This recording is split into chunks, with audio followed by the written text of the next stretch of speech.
Greetings, stargazers of the fiscal void, and welcome back to the quantum ledger, where economics meets the edge of the known universe.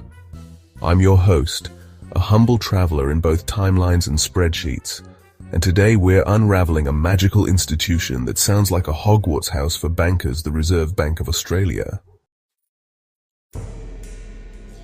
Yes, the RBA, keeper of the cash rate, oracle of inflation, conductor of invisible levers that make your mortgage scream or sigh.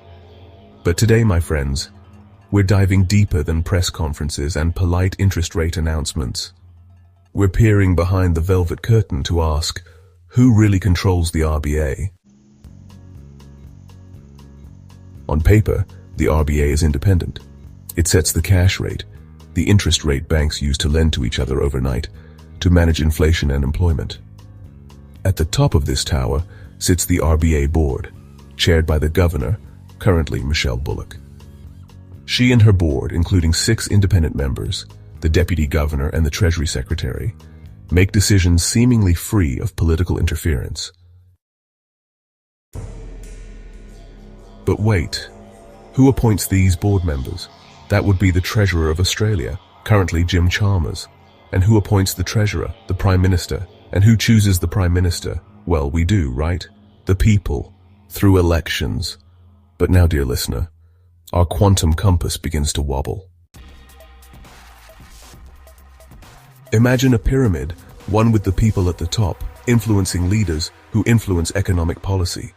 Democracy in action. But what if that pyramid is an illusion? What if it's upside down? Because when both major parties are funded by the same elite donors, when mass media, owned by billionaires, shapes which candidates we see as viable, when the Overton window is shrink-wrapped tighter than your bank account, then the people, you, sit not at the top but beneath the weight of the whole damn pyramid. And at the pinnacle, the financiers, the lobbies, the capital whales swimming through the monetary deep. Now let's float back to the RBA. If it's so independent, why does it often move in lockstep with the US Federal Reserve? Why did it keep rates low for so long after the 2008 crisis, inflating asset prices while wages stagnated? Why do interest rate hikes hit the working class hardest, renters, mortgage holders, while investors adjust with a smirk and a spreadsheet? Let's reach back in time. Historical example alert. In the 1990s, Australia saw an interesting development. Paul Keating, who was the treasurer at the time, famously declared that he wanted the Reserve Bank of Australia to be independent. Yet this independence was born out of political necessity. It was a way to shift the blame for painful rate hikes off politicians and onto the technocrats.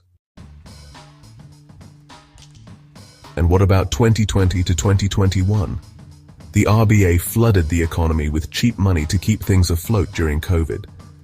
But much of that cash didn't trickle into wages or public infrastructure. It inflated property prices and stock markets. Who benefited most? Not the renters, not the nurses, not the Uber drivers. So here's the spell we've uncovered. The RBA, while not overtly corrupt, operates in a world shaped by elite influence. Its decisions, though technical, have moral consequences. They echo through every suburb, supermarket, and soul trying to survive in a system that too often whispers, "You're on your own." But awareness is power. We must learn their language, rates, inflation targets, bond yields, to decode their magic. We must pressure our leaders to appoint board members who represent real Australians. We must demand transparency from those who move markets with a raised eyebrow.